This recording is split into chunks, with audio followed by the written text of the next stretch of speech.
Estamos en la Puerta del Sol, el centro de la capital española. Aquí, hace más de un año, nació una nueva época en la historia de este país. En rechazo a los ajustes presupuestarios impuestos por el gobierno, decenas de miles de personas inundaron esta plaza para exigir un cambio profundo en un sistema político y económico que servía a los intereses de los grandes bancos y empresas multinacionales y no al pueblo. Fue un levantamiento espontáneo y sin líderes, y ha seguido así hasta el día de hoy.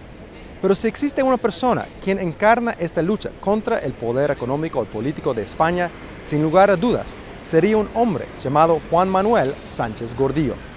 Es alcalde de un pueblo pequeño llamado Marinaleda, a 500 kilómetros al sur de Madrid, en la región empobrecida de Andalucía. Hace poco se hizo famoso mundialmente al apoyar protestas en supermercados, en los cuales los manifestantes robaron alimentos básicos para distribuir a los pobres. Hace unos días nosotros hablamos con Juan Manuel Sánchez Gordillo, mientras que él lideraba una marcha a la ciudad sureña de Cádiz. Mira, nosotros, el Sindicato Obreros del Campo pertenece y fue fundador de Vía Campesina. Nosotros conocemos los Sin Tierra de Brasil, a todos los movimientos revolucionarios campesinos que hay en el mundo, e indígenas. Y desgraciadamente la estructura en Europa de Andalucía en cuanto a la posesión de la tierra es muy parecida a la de América Latina. El 2% de los propietarios posee el 50% de la tierra cultivable. La concentración de la propiedad en Andalucía es 10 puntos superior a la que había en la Segunda República, que se intentó una reforma agraria, lo que pasa es que con el golpe de Estado de Franco se anuló. Pero esa reforma agraria sigue pendiente. El pequeño campesino europeo y el campesino de América Latina tienen el mismo enemigo, que son las 4 o 5 multinacionales que controlan la política de precios. Y esas están por debajo de los costos de producción. Y luego en Andalucía hay lo que no hay en ninguna parte de Europa, que son jornaleros, que son trabajadores del campo sin tierra, los que trabajan con los grandes latifundistas. Entonces, en muchas cosas tiene similitudes con América Latina, y por eso también las ocupaciones de tierra que venimos haciendo el sindicato desde siempre, porque pensamos que la reforma agraria es imprescindible y ahora pensamos que hace falta una soberanía alimentaria, que es el alimento como un derecho y no como una mercancía con la que se especula. Marinaleda era pues un pueblo de la Andalucía profunda, que no tenía apenas para vivir, y cuando nosotros llegamos había la gente que ni siquiera tenía garantizado el comer todos los días. Era un pueblo que eminentemente de jornaleros, campesinos sin tierra, que trabajaba un mes en la recogida de la aceituna y el resto estaban parados o en la inmigración, no había nada.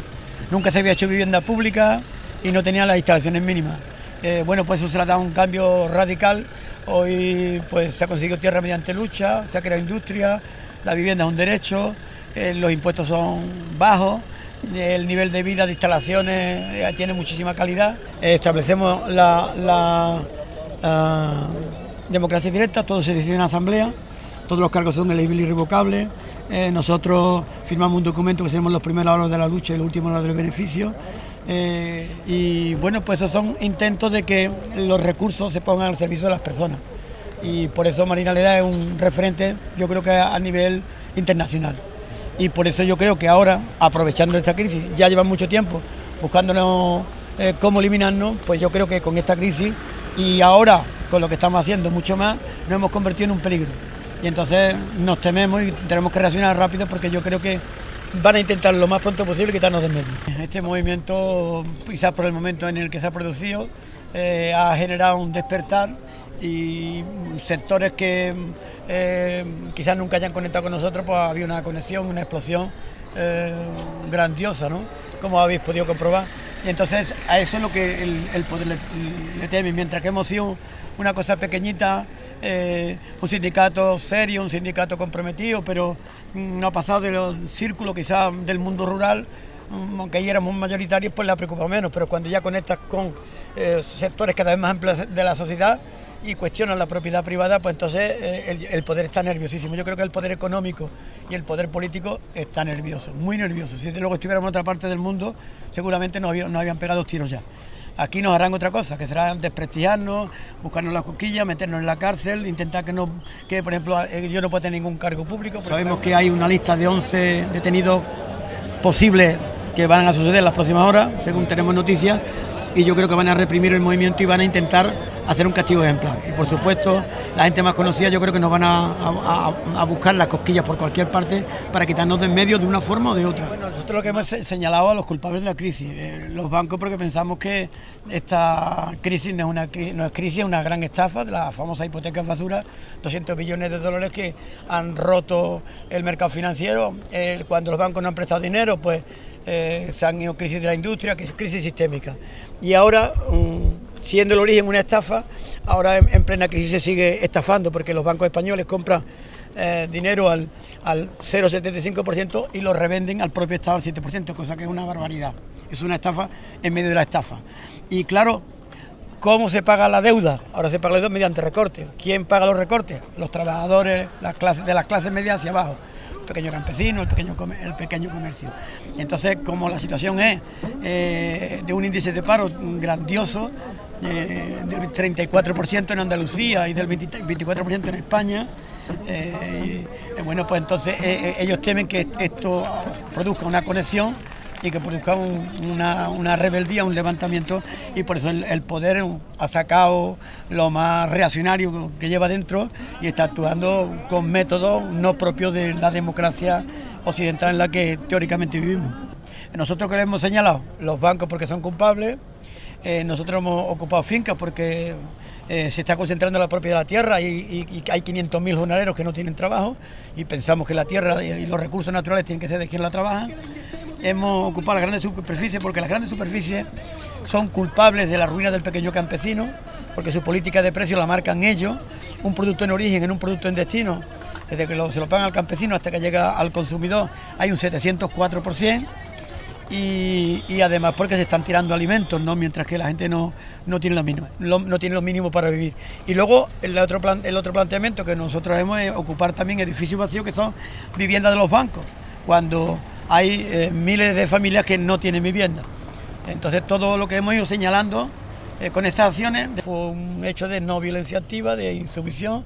Se cogieron unos carritos de la compra, entraron un grupo de compañeros con productos básicos, lentejas, habichuelas, aceite, y lo que se pretendía con eso no era, por supuesto, la sustracción, sino que los compañeros que fueron eran para dárselo a asociaciones sin ánimo de lucro para que se lo repartieran a familias necesitadas. Era decir, oye, que hay gente que ya no come y que se están tirando productos, se tiran toneladas de productos alimentarios todos los días en las grandes superficies.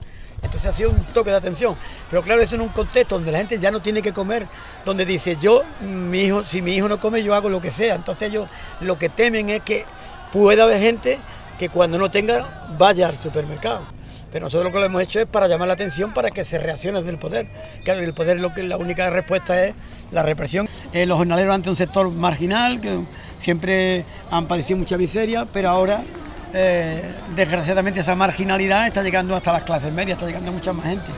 Entonces está llegando al autónomo, al pequeño comerciante que está cerrando porque las grandes superficies, otras cosas, lo están eliminando. Y entonces pues son muchos sectores, funcionarios, la propia policía le han recortado la paga, etcétera. Entonces son mucha gente los que están afectados y son mucha gente la que se siente identificado con alguien que diga, oye, que aquí esta crisis es que ustedes han robado y que los verdugos de la víctima se les premia dándole 150.000 millones que se han dado a los bancos y a nosotros nos sacáis recortes para pagar el dinero a los bancos. Cuando una empresa pequeña tiene un problema nadie la rescata, cuando un banco funciona mal y debe miles de millones, se le rescata con dinero público. La solución a la crisis es fuera del capitalismo, es con otro modelo económico, con otro modelo de desarrollo, llámese socialismo o llámese una sociedad sin clase, o al menos donde los medios de producción y los recursos naturales estén al servicio de las personas y de los pueblos y no del privilegio, egoísmo, muchas veces miserable de una minoría ridícula que es el capitalismo. Por tanto, yo creo que el capitalismo se tiene que superar, se puede y se debe superar, y Marginalidad es un intento pequeño de superar ese capitalismo. Y lo que queremos es que esa expresión se extienda por toda Andalucía y por el mundo, y que los revolucionarios nos conectemos internacionalmente, igual que la burguesía sí que se une tan perfectamente para aplastarnos y para imponer su dominio. Por tanto, a mí me parece que esa solidaridad práctica es imprescindible para que donde quiera que se intenta una utopía, se intenta un mundo nuevo, no la aplaste.